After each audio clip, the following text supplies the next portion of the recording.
In the beginning, there was darkness, and then, bang, giving birth to an endless expanding existence of time, space, and matter. Now see further than we've ever imagined, beyond the limits of our existence, in a place we call the universe. Streaking through space, light is the fastest thing in the universe. It could circle the Earth 7 times in 1 second. As it reaches us across vast distances, it reveals the history of the cosmos. We're able to look back in time. Light travels at 186,000 miles per second. Its speed is an ultimate barrier. Nothing can go faster. We have never, ever broken the speed limit. But is the answer final? Will spaceships ever speed faster than light? Is it even worth trying? To give up without trying is just giving up. It can neither be touched nor felt. It is an abstract quantity of immense impact, the rate of motion at the very heart of all existence, the fundamental linchpin of the universe that we call light speed.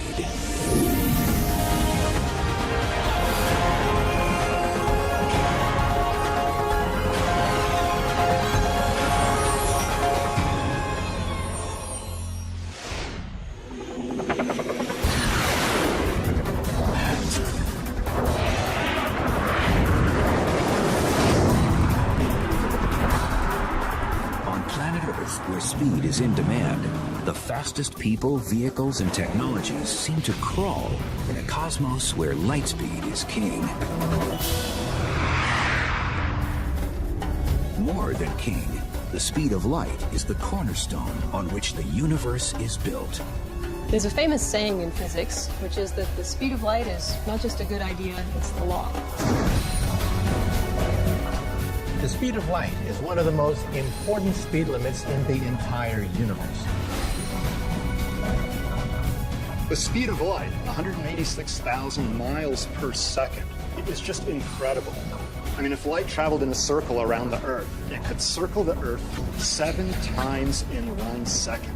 That's an incredible speed. That incredible speed is the first thing we encounter when confronting the phenomenon of light. To say it is fast is a colossal understatement. It's amazing to me that when I talk on my cell phone, I can talk to somebody clear across the country, and I'm not really aware of any time lag. And that signal is going from my phone to a tower, up to a satellite, back down, and it seems instantaneous. So we really take for granted the speed of light could practically be infinite to us.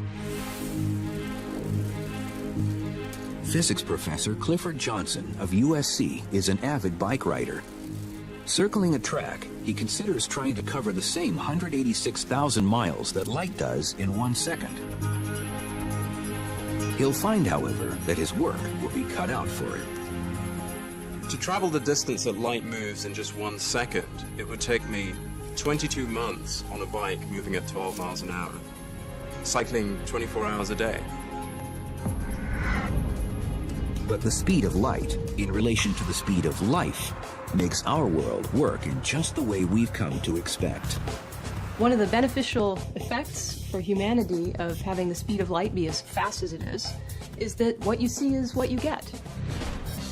Light speed makes everyday experience virtually instantaneous. When the light bulb goes on, you see it right away. Anything that happens around you registers immediately. And certain experiences make it crystal clear that light travels faster than anything else, including sound. One interesting consequence of the great speed with which light travels is that you see a flash of lightning essentially instantaneously, but you hear the thunder only later on. But light speed has its limits when stacked up to a place as large as the universe. We think that the speed of light is unimaginably fast on a human scale. However, in astronomical terms, it's actually kind of pokey. And so it's ironic that when the Apollo spacecraft blasted into space, traveling at what seemed an amazing 25,000 miles per hour, the speed of light proved frustratingly slow when it came time to talk to astronauts 236,000 miles away on the lunar surface. So when the astronauts were on the moon and people asked Neil Armstrong, "Hey, Neil, what's it like up there?" Several seconds went by between the question and Neil Armstrong's answer. Neil, this is Houston, radio check, over. Hi, Roger. Houston, live clear. Roger, live clear, Houston. Roger, bud. And those several seconds were not because he was thinking about the answer, but rather because it took 1.3 seconds for the signal traveling at the speed of light to reach Neil from mission control, and another 1.3 seconds for his reply using radio waves to come back. And that's 2.6 seconds without even thinking. Okay. The 1.3 seconds it takes light to travel from the Earth to the Moon is pocket change compared to other celestial bodies. Light from the Sun, for instance, takes more than 8 minutes to get to the Earth. And if the sun were to disappear right now, if the sun were to suddenly vanish, it would take 8 minutes before we would even feel the shock wave and see the effects of a disappearing sun. The limits of light speed also make communicating with Earth's far-flung spacecraft a special challenge. It takes up to 44 minutes for signals to travel back and forth to the probes exploring Mars, more than 3 hours to Cassini at Saturn, and over 29 hours to Voyager 1, the most distant of all, now heading out of the solar system. Still, these distances are trivial on a cosmic scale. We can almost understand the 10 billion miles separating Earth from Voyager. But what's next? The nearest star is a red dwarf named Proxima Centauri, nearly 25 trillion miles away. That's 25 followed by 12 zeros. I am often asked a question, how can you as an astronomer really comprehend these vast distances, these huge numbers? And the answer is, I can't. The human brain really doesn't wrap itself around numbers that big. Occasionally, I actually write out how many zeros there are in kilometers from here to a galaxy, just to see how huge that number is. But in reality, of course, as astronomers, we would be spending all day writing zeros unless we came up with a better unit to use. And that's what a light year is. A light year is approximately 6 trillion miles. It's the distance that light travels in 1 year. Using light years to describe distances opens up another dimension of light speed's character. Think of it. Sirius, the brightest star in the sky, is 8.6 light years away. That means we see it not as it is today, but as it was 8.6 years ago. We see the bright star Vega as it was 25 years ago, and the red supergiant Betelgeuse as it was 500 years ago. It's a wonderful gift of nature that because it takes time to travel, we're able to look back in time. The further out we look in distance, the further back in time we look. We would have no idea what our cosmic history was if the speed of light traveled instantaneously. Laura Danley is curator of the historic Griffith Observatory in Los Angeles. With light's ability to take us into the past, she's assembled a stack of photos that tell light speed's story of the universe in snapshots, looking back in time to its beginning, more than 13 billion years ago, to the present day.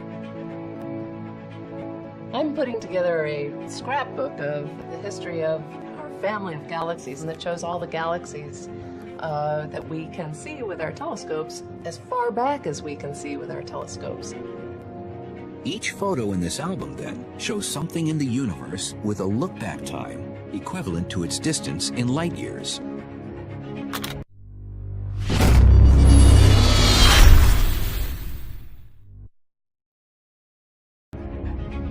The famous Crab Nebula, 6,500 years ago. The galactic core, center of the Milky Way, 26,000 years ago. And the Andromeda Galaxy, our next-door neighbor, 2.5 million years ago. But practically yesterday on a cosmic scale. I love this cluster. For almost 90% of the look-back time, the album is filled with common galaxies. Common, yes, but intriguingly diverse. These two are colliding. You can see one going what appears to be right through the other. And there's a lot of drama in the way galaxies evolve and the way they interact with one another. So this one would be, it's only about 500 million light years away. As Danley places each shot in the album, a bigger picture begins to emerge. Adult galaxies have been the main characters, evolving in all their variety for the past 12 billion years. But the cosmos also has its childhood photos, showing galaxies when the universe was a mere toddler. These are actually very interesting galaxies at about 11 billion light years away. These compact galaxies represent what might be a two or 2.5-year-old child, just really learning how to walk. But even these galaxies have their younger brothers and sisters. This spectacular shot shows a gravity lens, a cluster of galaxies 2.2 billion light years away that bends light, allowing us to see much further in space and time. The lens reveals a tiny speck identified as one of the earliest galaxies we can see, as it was 13 billion light years ago, still an infant in the evolving universe. Galaxies, when they were babies, really don't have a lot of distinguishable features. They're kind of blobs. They don't really have a lot of structure. The universe as a whole was something of a blob at the beginning of its life, too. What we see of that time are the first light waves in history, reaching us only now, 13.7 billion years after they flashed into existence. We see them in the picture of an afterglow from the Big Bang. And they are known today as the cosmic microwave background radiation. The cosmic microwave background radiation is the most distant thing we can see. It is, in a sense, the picture of the baby upon delivery. NASA's all-sky picture reveals a glow that is uniform everywhere we can see. The universe as it was in a cosmic moment after its birth. But here, our view comes to a sudden halt. What we can see of the universe is limited, not by the size or power of our instruments, but by the barrier of light speed itself. How can the fastest thing in the universe make us blind to the infinity of space?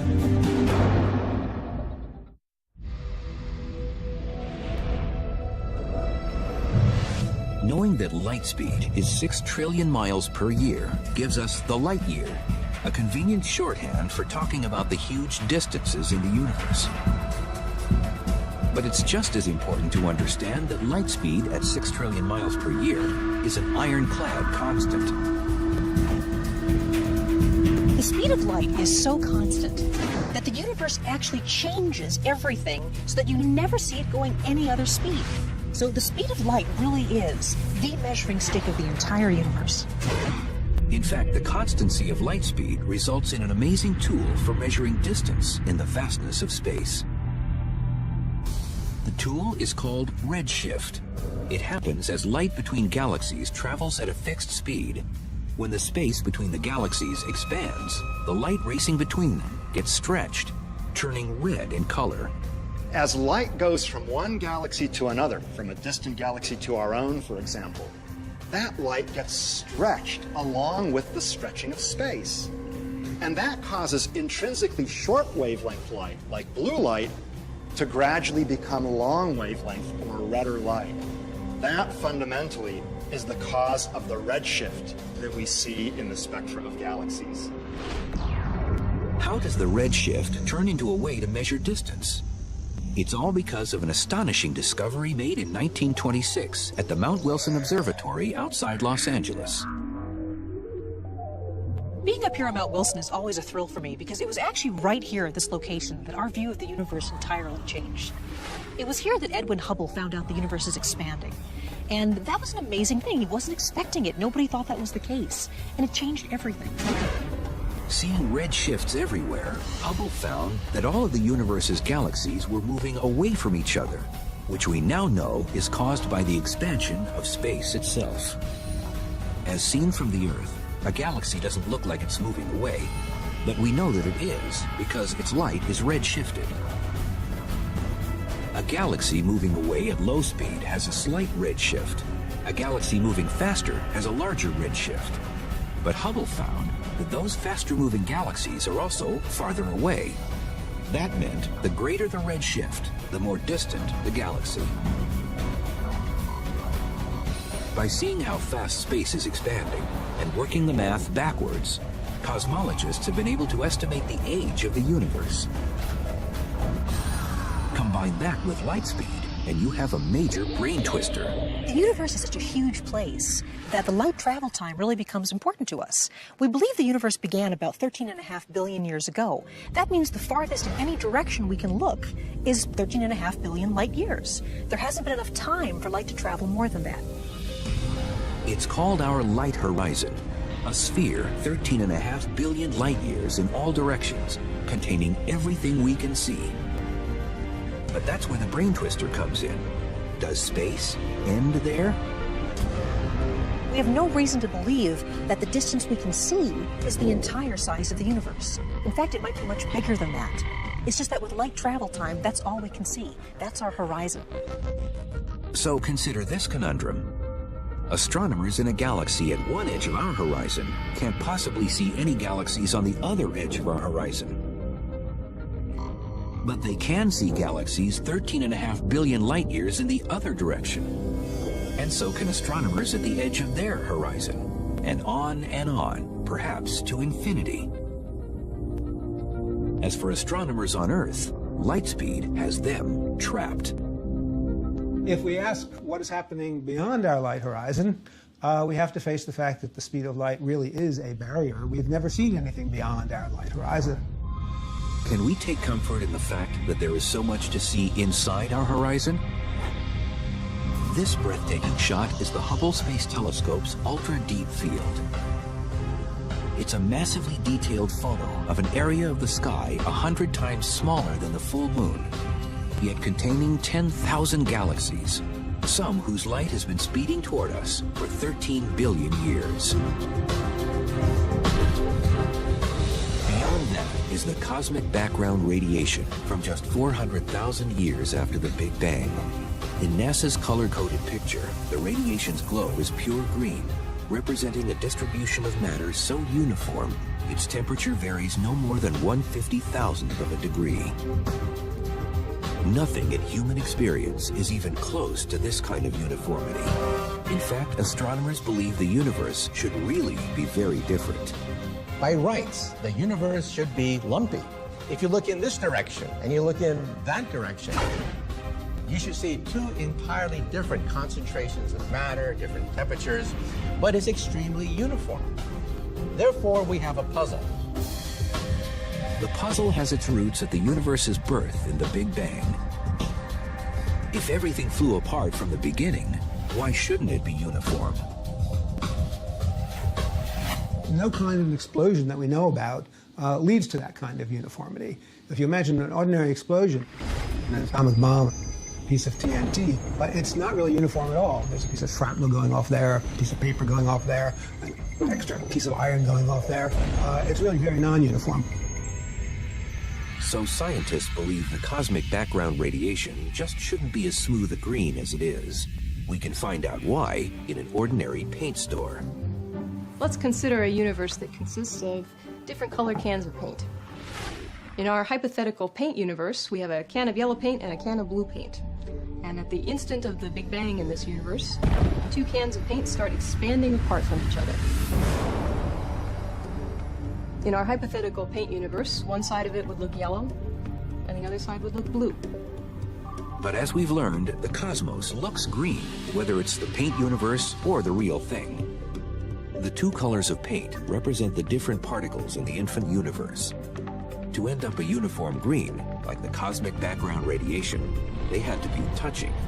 But when scientists first calculated the speed of the Big Bang, they concluded that it blew everything apart faster than the speed of light, meaning blue and yellow were too far apart, even at the instant of creation, for any mixing to take place. Seeing a universe that's so uniformly green would be very strange.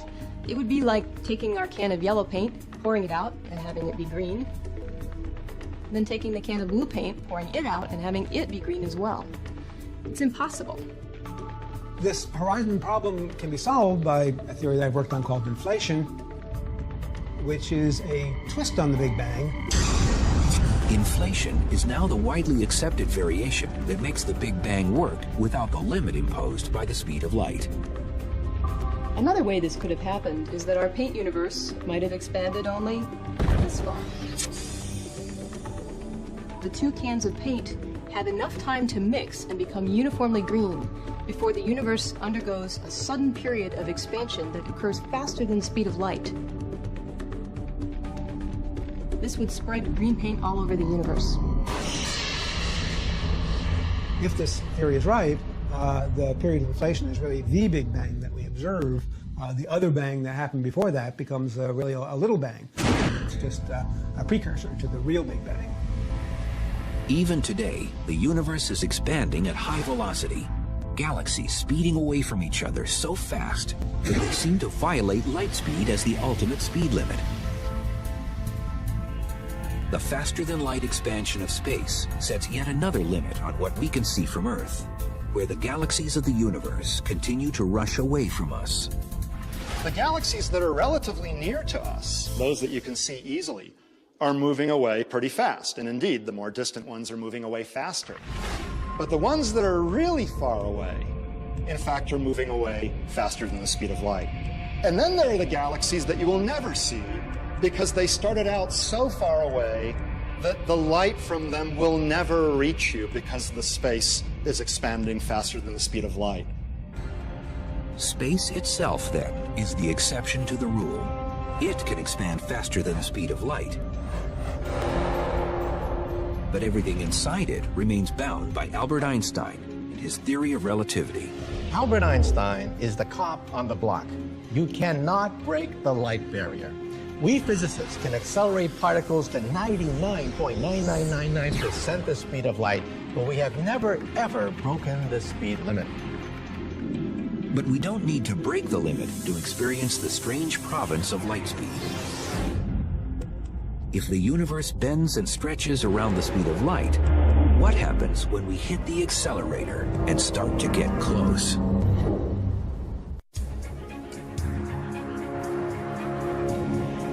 For most of us, light seems simple and uncomplicated, a quality of nature by which we see the universe. Under the scrutiny of science, however, it becomes strange and bizarre. Light is such a common thing in our everyday experience, and yet we have very little understanding of it, really. It's very weird. The speed of light is something that the entire universe bends around to accommodate. We can begin to understand why the universe bends itself around light speed by joining physicist Clifford Johnson at a bicycle track, where a tennis ball will compete against a beam of light. If I throw an ordinary object like a tennis ball, I can throw it at a given speed, it'll go a certain distance. This is the path of the tennis ball as Johnson throws it while he's standing still. It lands roughly halfway down the track.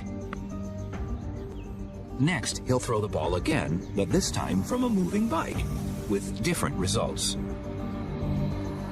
If I throw the tennis ball at that same speed while riding the bike, it'll go faster because it's the speed of the tennis ball plus the speed of the bike, and so it'll go further. Compare the two tosses, and the difference is clear. The ball goes faster and farther when thrown from the moving bike. It makes perfect sense.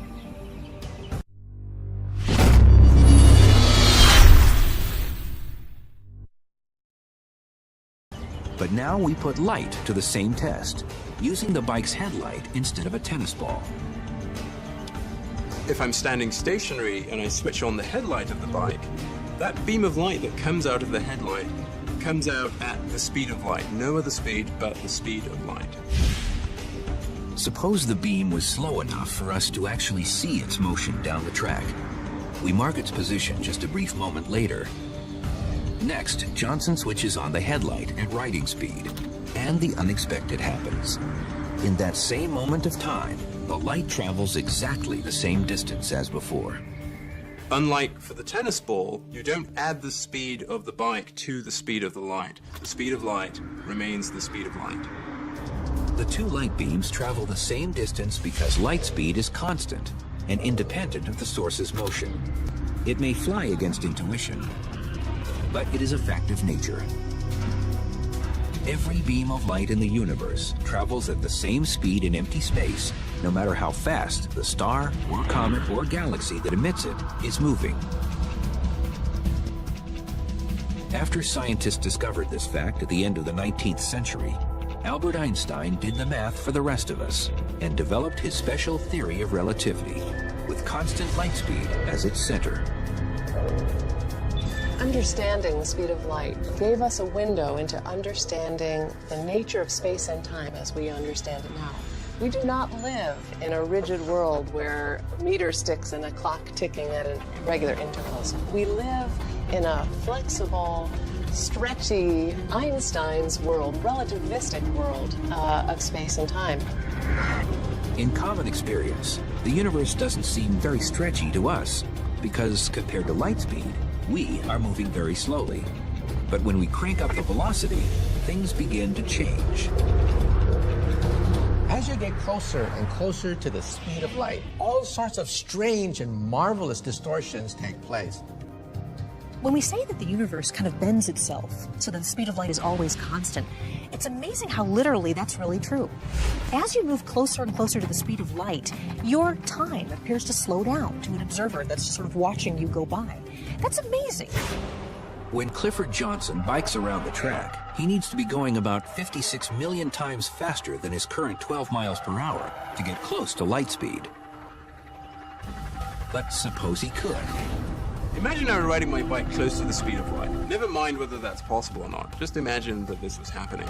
My clock's running slow compared to the cameraman on the ground who's filming me. If I do that for a while, I'm going to age much more slowly than the cameraman who's on the ground. So that when I come back from the trip and come back and talk to the cameraman, he's actually much older than when I left him. If this sounds like magic instead of science, there is proof in something that many of us experience every day.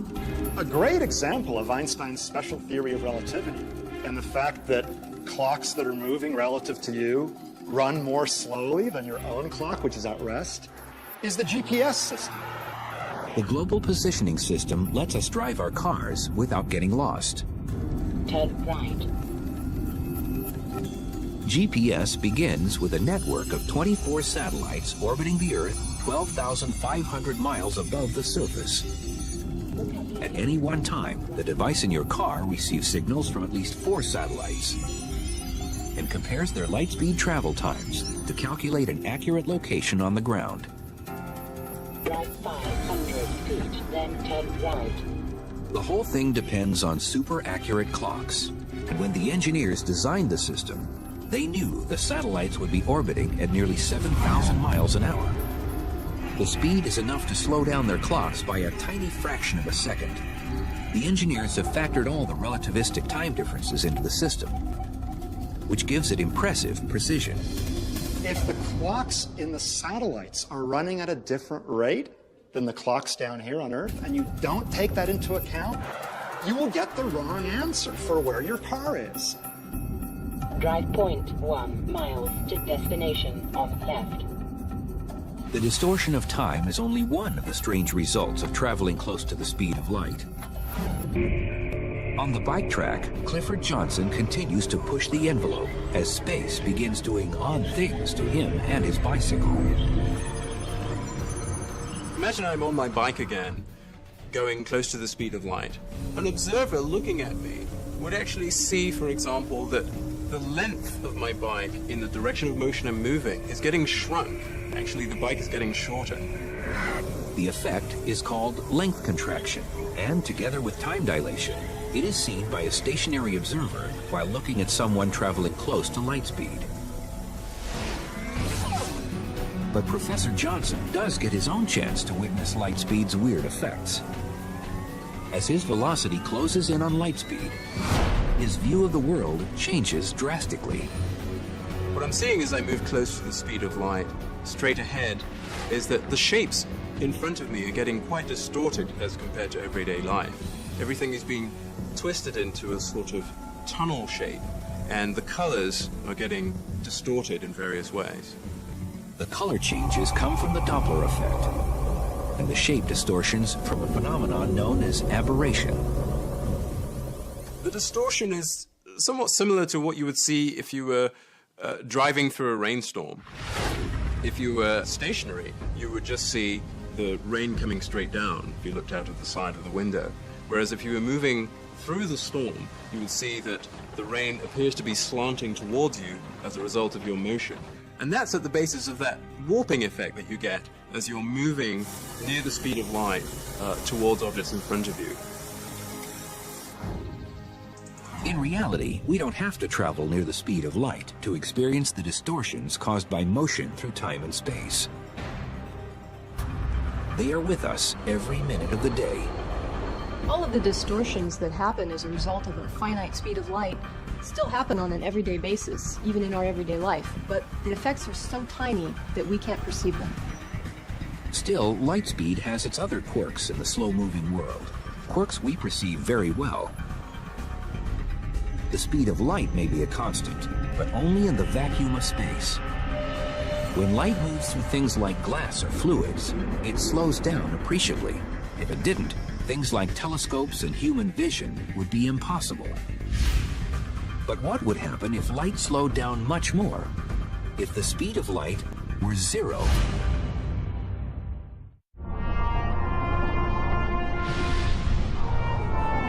Light speed is 186,000 miles per second.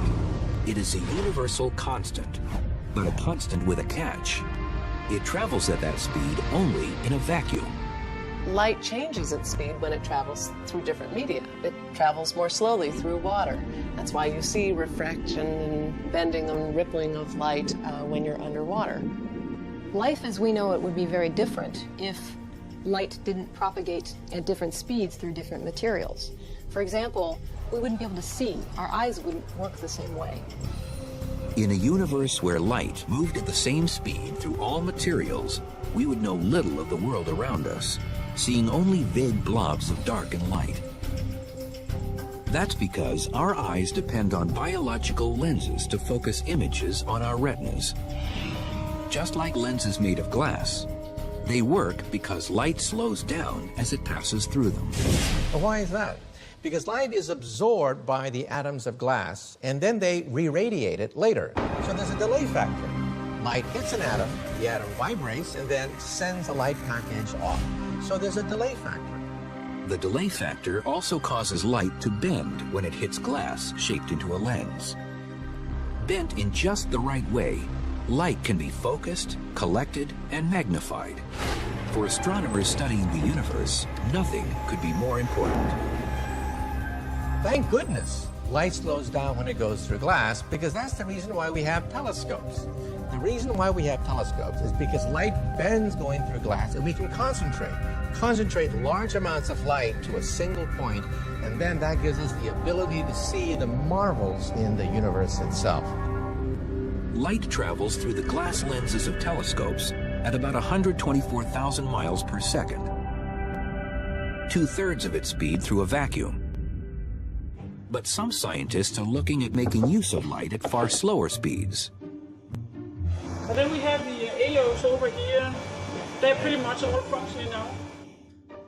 At her lab on the campus of Harvard University, Dr. Lena Howe has taken slow light to the extreme by reducing light speed to zero. The speed of light, of course, is incredibly high. I mean, nothing goes faster than light. And, the usual 186,000 miles per second. And we kind of thought, gee, that's awfully high. Let's try to do something about it. So we have a detector right there. Howe and her team conducted their experiments in a complex laboratory filled with lasers, mirrors, prisms, and other exotic gear. It is a branch of physics where few have dared to tread. If you can start to change things so dramatically as taking this enormous light speed and then bring it down to bicycle speed, that then you're in a completely new regime of nature. You're able to now start to probe areas, regions of nature where nobody has ever been there before. The brakes are put on Lightspeed inside Howe's lab by focusing lasers on 2 microscopic clouds of sodium gas chilled to a few billionths of a degree above absolute zero. A control laser hitting the 2 clouds sets them up for action. Then, a quick light pulse shoots into the first cloud, where it is squeezed into the gas and slowed to just a few miles per hour. The light pulse goes from being about 1 kilometer long in free space. It compresses like a concertina as it enters the atom cloud and ends up being only 0.02 millimeter in size. That's less than half the thickness of a hair. So really small, and it's so small that the light pulse actually ends up fitting totally inside the atom cloud. Howe says the atomic imprint of light in the sodium cloud is a perfect copy, embedded in atoms, of the original light pulse. It can then be stopped in free space between the 2 clouds before moving on. When it enters the second cloud, another shot of the control laser expands it to its original size, shape, and speed of 186,000 miles per second. It is comparable in some ways to a science fiction transporter that sends people or objects through space. So in these experiments, what we really do is we stop and extinguish the light pulse in one part of space and revive it in a completely different part of space and send it back on its way. Since light can carry information, this super advanced technology points the way to futuristic light-based computers that bypass wires and electronic chips. Information read directly from light may be faster, more compact, and more secure than anything we have today. But the greatest vision of scientists and dreamers is to be found at the other end of the light-speed spectrum. We still face the speed of light as an impenetrable wall, a speed that Dr. Einstein told us could never be exceeded.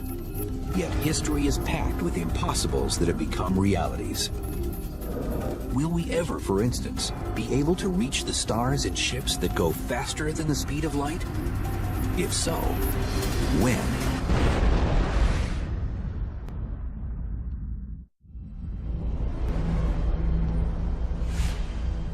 In April 2008, world-famous physicist Stephen Hawking called on the human race to colonize space and make interstellar travel a long-term aim. Spreading out into space will completely change the future of the human race, but may be determined whether we have any future at all. The stars are so far away that interstellar travel is impractical unless we can go faster than light speed. But that's an obstacle. Einstein's theory of relativity tells us that a spaceship's mass approaches infinity as it nears the speed of light. So as you try to go faster and faster and faster, you actually get to a point where it takes more and more energy until it's an infinite amount of energy to go the speed of light. That's impossible. It means that travel at light speed is also impossible. Or is it? Mark Millis is one of a handful of scientists who isn't ready to throw in the towel on the subject.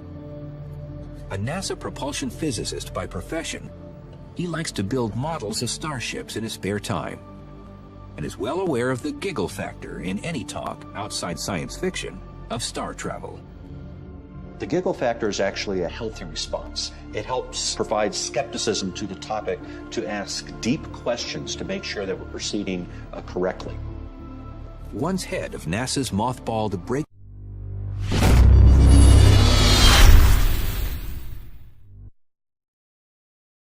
Propulsion Project, Millis is editor of a book that has collected the serious current research on the subject. When it comes just to the light speed issue, there's about 36 physicists who've written articles, some skeptical, some suggesting new methods on the topic. No one is saying that anytime soon we'll be able to have warp drive to the stars. But on a scale of centuries to millennia, it can't be ruled out. Virtually all physicists agree it's impossible to travel through space at faster than light speed. But there may be a way to cheat by altering space instead of traveling through it. Believe it or not, even NASA scientists are studying the possibility that perhaps we can fold space, punch a hole in space, make a subway system through space and time. That's the basic idea behind using wormholes to actually twist space around on itself and take a shortcut through the universe. What would a wormhole machine look like?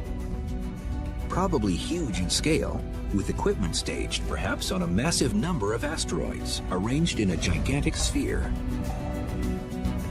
It would require an enormous battery of laser beams to concentrate tremendous energy to a single point. We have to attain fantastic temperatures, the highest energy attainable in our universe, in order to open up a hole, a bubble, a gateway perhaps to another universe. Another way of tricking space into letting us travel faster than light is the warp drive. Miguel Alcubierre was the first one to write about the warp drive in 1994. Alcubierre, a Mexican physicist, worked out the math for a starship propelled by warping space-time itself. Behind the ship, space-time is expanded. In front of the ship, space-time contracts. In between, the ship rides like a surfer. The ship itself sits inside a bubble, and the space around it pushes it faster than light. A successful warp drive, if it is possible at all, is probably centuries away. But in Switzerland, physicists at the Large Hadron Collider may be headed in the right direction right now. Now, the Large Hadron Collider is an atom smasher. It's a particle collider. But it's going to get to high enough energies that space and time will actually warp and bend. We're actually practicing how to bend space in the laboratory. It's the first baby step toward a warp drive. With the physics we now know, we won't travel faster than light speed in the foreseeable future. That doesn't mean we shouldn't try. Even though light speed travel might turn out to be impossible, to give up without trying is just giving up. Outside his work at NASA, Millis has founded the nonprofit Tau Zero Foundation to encourage serious research on star travel. Although few scientists are pursuing the idea actively, many agree it's worth at least the effort.